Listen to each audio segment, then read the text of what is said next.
The reason is because the cost of shipment by air alone or shipment by sea alone is already a few thousands of dollars. So purchasing power is important. Now let me say something for those that are in Africa.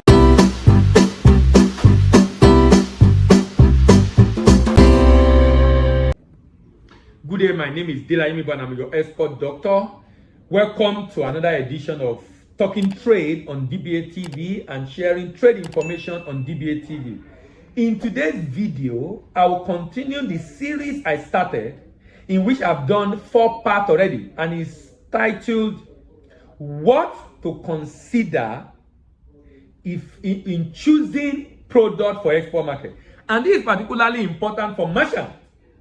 What to consider in deciding on product to choose for export market. If you're already a manufacturer, you are locked to a product.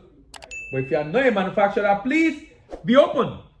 Give yourself options. Don't tie yourself down to a particular product. Make it open. Open up. Give yourself options to consider. Number one checklist in deciding on the product. Number 1 is prohibition list.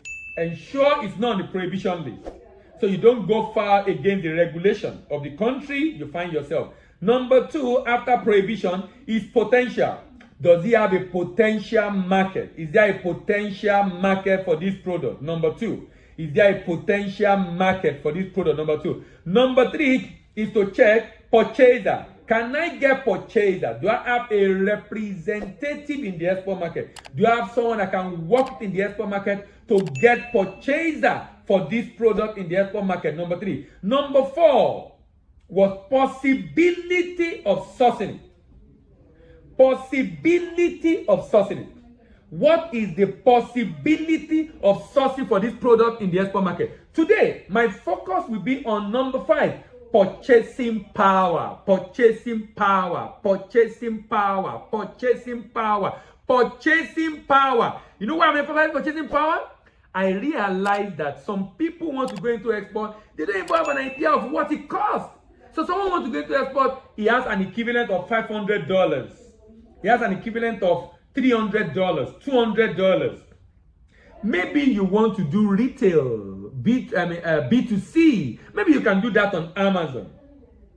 But if you want to export and you want to go by road, by rail, or by air, or by sea, then you need some tens of thousands of dollars. Minimum, I would recommend you consider $10,000 minimum. I would recommend you consider $10,000 minimum. My recommendation, $10,000 minimum. Why? The reason is because the cost of shipment by air alone or shipment by sea alone is already a few thousands of dollars. So purchasing power is important. Now let me say something for those that are in Africa, particularly Nigeria, who might be seeing this video.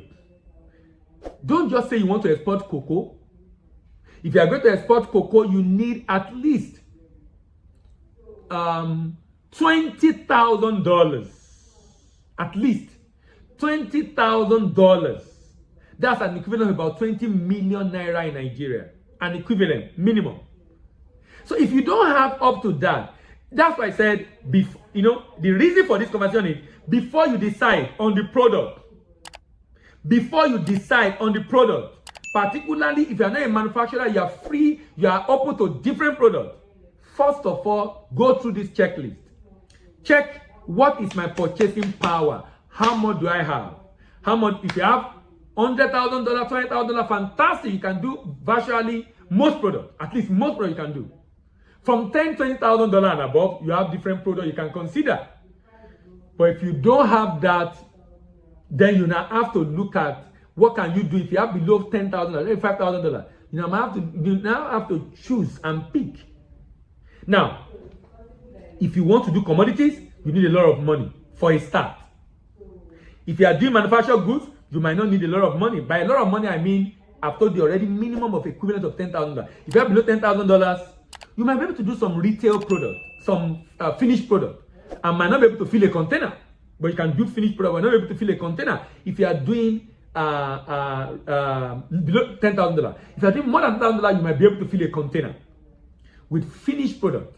But my experience in my experience, finished product, value-added product, either in the cosmetics, in the food processing, in the fashion, are cheaper than commodities, because you can do less than a container in quantity and ship by air, or you can even do a groupage and ship in container, but less than full container if you are doing value-added manufacturing. But if you are doing commodities, you definitely need 20 to 30, I will even say $30,000 minimum to be able to fill a container load of that item.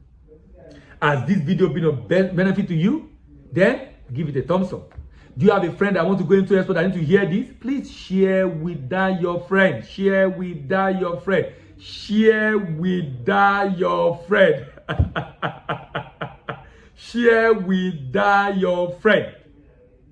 Now, don't just share with your friend. Drop comment in the comment section if you have questions for me, or comment about what you've learned. You want to be able to know when we upload the next video? Subscribe and click on the notification bell so you know when we upload part 6. Remember, we have done part 1, the fact that you must check if it's on prohibition list. We've done part 2, we talk about potential. We've done part 3, we talk about purchaser. We've done part 4, we talk about possibility of sourcing. And now here is part 6, when we are talking, and part 5, when we are talking about purchasing power. My name is Dela Imiba, and I'm your export doctor, and I'm signing out.